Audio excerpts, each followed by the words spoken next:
ना, हम तो 11 बजे सो गए। इसके बाद कुछ नहीं जाना, छिटकिली लगा कर आकर में सो गए। इसके बाद वो जंगला काट के कब लेगा पता नहीं। नमस्कार, प्रणाम सभी भाई को। चलिए हम एक मुद्दा लेकर आए हैं, काफ़ी दिन के बाद पवन भैया पे एक वीडियो बना रहे हैं। देखिए मामला ये है, पवन भैया के आरा में घर है जो, वहाँ पे चोरी हो गया उनका घर में। ठीक है, चोरी हो गया है और बहुत 15-16 लाख के 17 लाख के सामान ले गए हैं चुरा के, और पुलिस प्रशासन के रिपोर्ट लिखा दिया गया है, दर्ज भी हो गए हैं। लेकिन दुख की ये बात है, इतना बड़ा सुपर स्टार पावर स्टार के घर में चोरी होना, ये क्या सही बात है? ये बिहार सरकार के ऊपर ही जाता है। ये इतना बड़ा सुपर स्टार के घर में चोरी होना क्या सही बात है? आप लोग सब बताइए। घर में कोई नहीं था, बाजू वाला में सोए हुए थे। रात में किसी को मालूम नहीं चला कि क्या हो रहा है क्या नहीं हो रहा है। सुबह उठते हैं तो अंदर से उनको किल्ली बंद मिलता है, 30 राइफल की तो गोलियां बाहर से और जाते हैं, 15,000 नगद लेकर फरार हो गए। घटना के समय घर में पवन सिंह के सास ससुर कलावती देवी और सुनील कुमार सिंह मौजूद थे, जो दूसरे कमरे में सो रहे थे। चोरों की भनक उन्हें सुबह लगी। जब दरवाजा खोलने पर वो नहीं खुला, तब सुनील कुमार सिंह ने बाहर जाकर देखा तो पता चला कि खिड़की को पेचकस से खोलकर चोरों ने वारदात किया। चोरी की जानकारी मिलते ही पवन सिंह के बड़े भाई नानू सिंह चोर मौके को पर जानकारी पहुंचे है, और नगर थाना में प्राथमिकी दर्ज कराई। आसपास की हैं, ज़्यादा दूर की नहीं है। होंगे तो आ रहा ही क्यों होंगे, कोई बाहर के आमदी तो चोरी करने आएगा नहीं।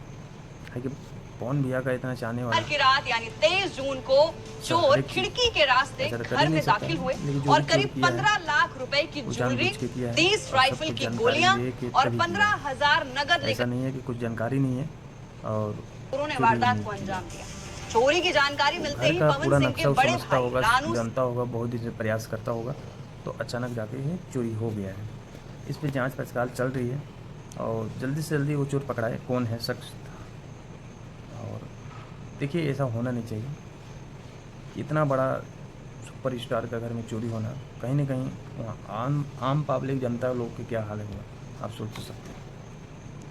तो इस पर सरकार को ध्यान देना चाहिए कि भाई इतना बड़ा मेरा super star power star Bhojpuri का और बिहार का आन बान शान है, तो उस घर पे सुरक्षा का कुछ भी निगरानी देना चाहिए। जैसे हॉलीवुड बॉलीवुड के होता है, वैसे सुरक्षा निगरानी जरूर देना चाहिए बिहार सरकार को, यही विनती है। और ज़्यादा से ज़्यादा देखिए अब क्या आता है, रिपोर्ट कब पकड़ाता है चोर। तो बहुत दुख की बात है भाई कि अपना पावर स्टार पवन सिंह भैया का घर में चोरी होना, कहीं ना कहीं ये हज़ारों फैंस का, लाखों करोड़ों फैंस का दिल पे ठेस पहुँचा है। तो जल्द से जल्द चोर पकड़ाएगा, आप लोग सब विश्वास रखिए प्रशासन पे भी, और जल्द से जल्द पकड़ाएगा। और जो भी चोरी किया होगा उसको खैर नहीं है। तब कैसा लगा आप लोग सब कमेंट करके बताइए। हम आपके बीच रिपोर्ट ला के रख दिए हैं, जानकारी था बहुत, काफ़ी दिन से हम बना नहीं रहे थे, इसी कारण कुछ व्यस्तता के कारण हम भी चल रहे हैं, तो कुछ इच्छा ही नहीं हो रहा है। देखिए ये दुख की घड़ी में नहीं बनाए तो ये सही बात नहीं है, तो आप लोग कमेंट करके ज़रूर बताइएगा, ठीक ना। और चोर पकड़ा जाए वो भी कमेंट कीजिएगा। और पवन भैया के जितना चाहने वाले ज़्यादा से ज़्यादा वीडियो को सपोर्ट कीजिए, लाइक कीजिए, कमेंट कीजिए, कैसे कि समझ सकते हैं। तो चलते हैं, नेक्स्ट वीडियो हम लेके आएंगे, ज़रूर लेके आएंगे। तब तक लिए सभी भाई को नमस्कार।